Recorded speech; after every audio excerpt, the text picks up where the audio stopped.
Sa Eastern Conference mga kaibigan ay kumpleto na po ang mga match-up sa second round ng playoffs. Kung saan makakalaban po ng Cleveland Cavaliers ang tumalo sa grupo ni Giannis na Milwaukee Bucks na walang iba kundi ang Indiana Pacers led by Tyrese Haliburton. Isang maganda at kabang-abang na series po ito kasi parehong may size, athleticism, speed, pure talent and skills ang mga manlalaro ng magkabilang kupunan kaya magandang laban ito.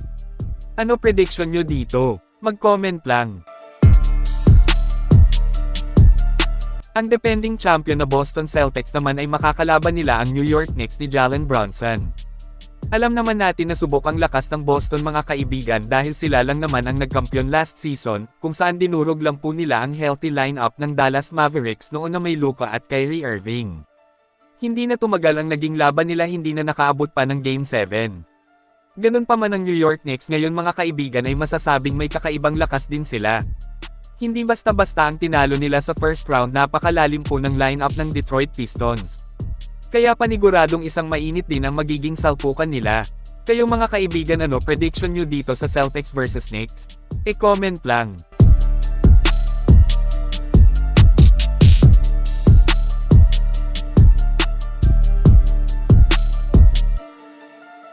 Punta naman tayo sa Western Conference. Dito sa West ay hindi pa naikakasa ang mga kupunan na maglalaban sa second round. Ang Oklahoma City Thunder na pinangunahan ni SGA ay nag-abang na lang ng mananalo sa Denver Nuggets kontra Los Angeles Clippers.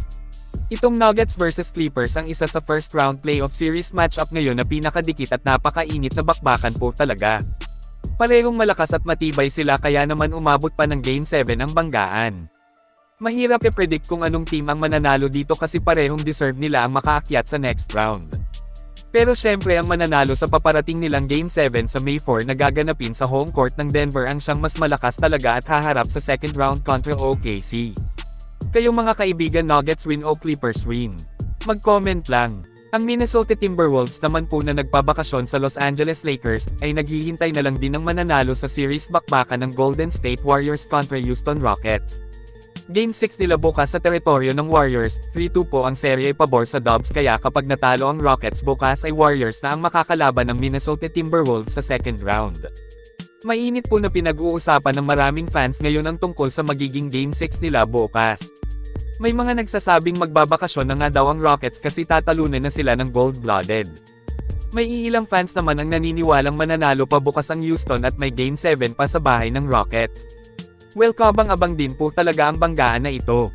Bagaman na down 3-1 ang Rockets sa series ay medyo nakahinga ng kunti ang mga fans nila dahil nanalo at tinambakan pa ang starters ng Dubs sa Game 5. Marami ang nagsasabi na delikado po ang GSW kapag naulit pa ang nangyari sa Game 5. Pero ayon kay Jimmy Butler ay naniniwala nga daw sila sa lakas na meron sila as a group. Ibig sabihin mataas ang kumpiyansa niyang sila ang mananalo sa series kontra Rockets. Hindi man nila magawa sa Game 6 bukas ay may chance pa rin sila sa Game 7. Kapag natalo pa talaga ay hindi nga para sa kanila ang season na ito. Para sa akin tingin ko gagawin ng Warriors ang lahat para makaakyat sa tuktok na yung season, medyo gutom sila sa playoffs kasi hanggang play-in lang sila last season. Isa pa gusto na nga nitong si Butler na magkaroon ng singsing, nakita nating may chance na dito si Jimmy kasi may greatest shooter na kasama. Kayong mga kaibigan, Warriors in 6 or 7 ba o Rockets in 7? E-comment lang po yan sa ibaba at akin pong babasahin yan. Maraming salamat po, mag-iingat at God bless sa lahat.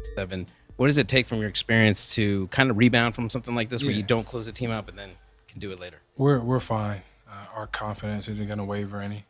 We're going to start out better. We're going to play a better overall game because we know how good of a team we are as a unit. We know how good our players are as individuals.